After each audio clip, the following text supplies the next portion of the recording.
So for one reason or another, the idea of intergender wrestling is still somewhat of a debated topic, as far as I'm concerned, and who cares what I think, given that it is wrestling, as long as everybody agrees, you should be able to do what the flub you want. I mean, that is the secret sauce, and thankfully the industry carries on in this regard. So to celebrate such things, let's run down some of the best intergender matches ever. Number 10, Jazz versus Jason Knight. So we go to ECW in Heatwave 1999, and do not forget that Extreme Championship Wrestling actually did have some really good female performers. They just didn't have enough to build a proper women's division. Now, Jazz had mostly been a manager for the Impact players before this, but when the self-professed world's sexiest man, Jason Knight, overstepped the line, Jay was like, all right, now I'm gonna whoop your ass. Paul Heyman did book a few of these over the years and always had some crazy hardcore stipulation attached to it. And of course, when Knight was trying to be a sleazebag and give Jazz a kiss, she just headbutted him right in the face. And when I say the face, I actually mean the testicles, but I just thought this was a more fun way to get here. And the absolute best thing about this is go and listen to the fans while this is going on. Jazz just kills this guy.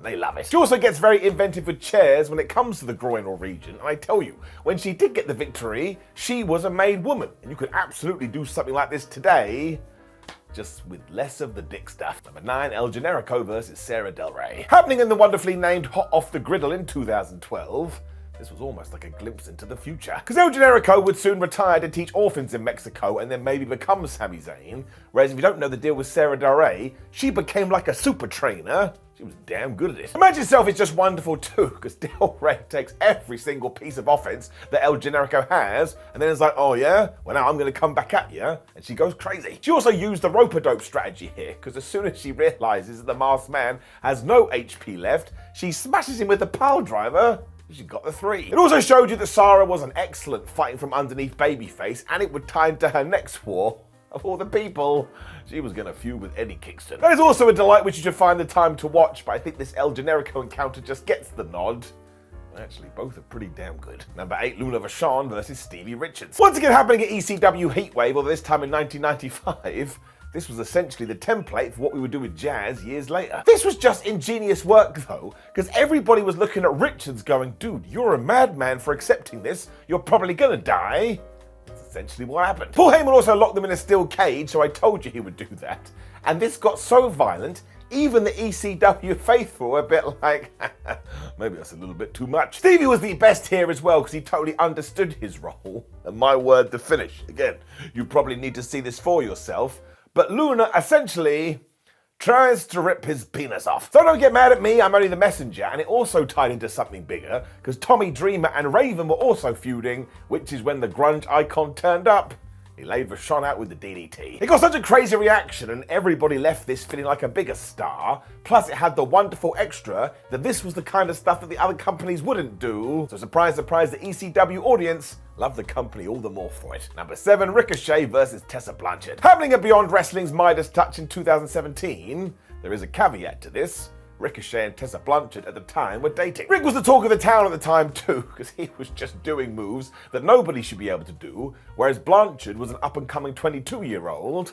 And everyone was like, yeah, she may have something. I'm not sure anybody expected this though, because for 15 minutes they go cardio crazy, and it's just go, go, go, including Tessa absolutely ruining Ricochet with his Poison Rana. He lands right on his head. Ricochet was absolutely up for this too, because he sold it like his neck was broken, but the genius was you could see it all in his face and in his actions. He wasn't expecting such a fight. The fact he lost too sent shockwaves around the place, because again, he was the face that ran the indie place. Nobody could believe it. It also helped propel Tessa to another level. Don't worry, we are going to get into that later. Number 6, Chyna versus Chris Jericho. I saw a clip of Chyna entering the 1999 Royal Rumble the other day, and I'm just going to tell you this. I thought it was so damn cool. Now it is different today because of course we have the Women's Rumble, but back then, seeing a female enter the men's version, well, it just instantly made you a badass. This carried on throughout the year too, because we got to the Survivor Series. And yeah, the 9th wonder of the world was locking up with Jericho. Now look, I'm not saying this is a classic by any stretch of the imagination, but when you remember what they were trying to do, I think they hit a home run. Jericho hadn't been in the company all that long either, so I suppose this was a testing ground for him. But Chyna just goes in there and hurls him around the place before she bests him, so once again everyone was like, hot damn. Now, as we would learn later, they actually roughed each other up a bit for real, which caused a little bit of backstage friction. And people loved to go, well, Chyna was no good in the ring. Sure, she wasn't like a 5-star technical classic, but she certainly had something doesn't happen by accident. There's also a lot of aggression in this, because at one point Chris is choking her with a camera cable, and also the damn finish. It's essentially an avalanche pedigree. When do you ever see that? It also allowed the feud to continue, and in terms of China's intergender matches, it is right up there. 5, Timothy Thatcher versus Toni Storm. Do you want to know why some people got mad at Timothy Thatcher when he made a name for himself? Because he was too technical. People are weird. And Timmy just wanted to present a more gritty side of wrestling, which is why a lot of eyebrows went up when he said he was going to be facing Toni Storm in 2018. This went down at Beyond Wrestling's Lit Up event as well, and for a good old while, Thatcher lives up to his promise, and he is just twisting Toni Storm like a pretzel, and she sells this so damn well, you start to get a little bit worried. I mean, Toni was kind of a heel at this point too, but she had so much babyface fire, everybody started chanting to her, and every time she even got a little bit of offense, well, you just had people cheering. The finish is absolutely great too, because eventually she turns the game onto Timothy, she locks in the armbar, and once again, because Thatcher likes to play this like it's totally real, he taps out instantly. 10 out of 10. Now I'm sure you can tell me that I am wrong, but if we throw back the idea of technical wrestling and intergender matches, well, when those two things come together, this is absolutely one of the best ever. Number 4, Go Shiozaki versus Nanae Takahashi. Known as Go Shiozaki is a monster when the bell rings. Now if you do need evidence of this, just go and watch the match with Takahashi in 2018,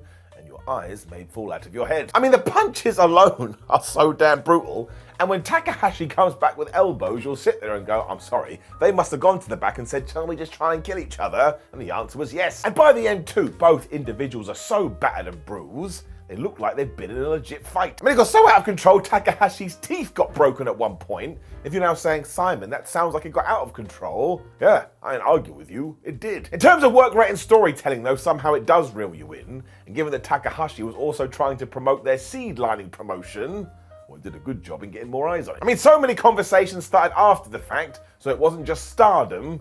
All of a sudden there were multiple promotions, but yeah, if you do watch this, make sure you do it with a grain of salt. You were gonna squirm. Number 3, Mio Shirai versus Manura Suzuki. I mean, Suzuki was in it, so straight away you know it's gonna be intense. Happening during the infamous Suzuki Gun invasion of Noah Pro Wrestling. The then GHC champion decided that they should have some intergender warfare too, so he did book Shirai, who, yes, is the older sister of one Io Sky. She was basically doing this too because she was about to retire, and it sounded like a good tick box. And do you think that slowed Suzuki down? No, it did not. He definitely got the better of the start of this too, as he also started to boot her in the leg. But this kind of ties into other matches we've talked about. Shirai sells it so well, all of a sudden you're just compelled to see her win. Her out of nowhere explosive comebacks and just sheer technical prowess is so damn good as well.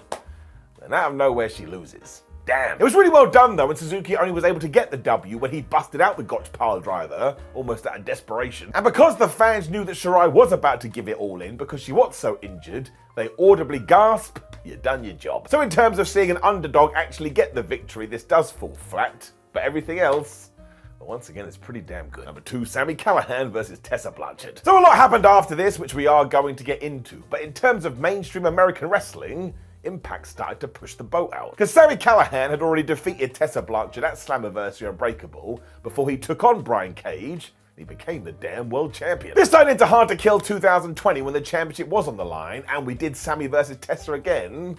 Callahan went all in here. He was like, this is the final battle to prove that men are better in the ring than women. Now, most say the Slammiversary match was better, but wink, wink, nudge, nudge, we're about to talk about that. But once again, in terms of setting the internet on fire, this did its job. Because after teasing for around about a year that it was going to happen, they did pull the trigger. And who was the brand new Impact World Champion that mostly had been associated with men? It was Tessa Blanchard. They really did stick to what worked as well, because Sammy played the whole thing as a despicable heel, whereas Blanchard was just the plucky babyface. Sadly then it all went bad because the pandemic came, plus a bunch of allegations that nobody should ever be involved with.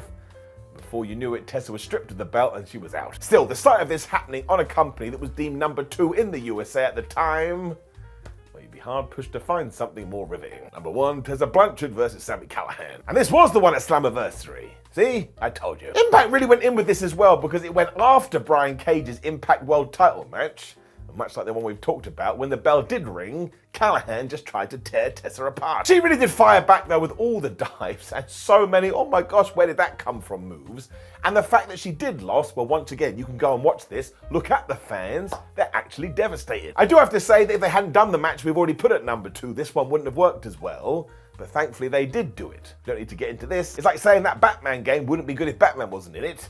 He's in it. It did really underline what a fantastic feud this was though, especially when you throw it all into a pipe. And without the whole world stopping, well, who knows what would have happened. So overall, it was an impressive, psychologically strong effort from 2 people that just played their roles wonderfully.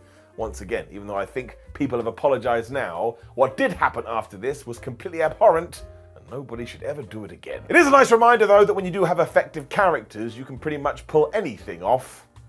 That's why it sits here at numero uno. Now make sure you click the video on the screen, which is 10 surprising stories about real life wrestling scares. Like the video, share the video and subscribe. Leave a comment and make me know your best intergender matches. Otherwise, thanks for stopping by San Diego, and go flub yourself. Whatever the hell he said, I can't remember. Goodbye.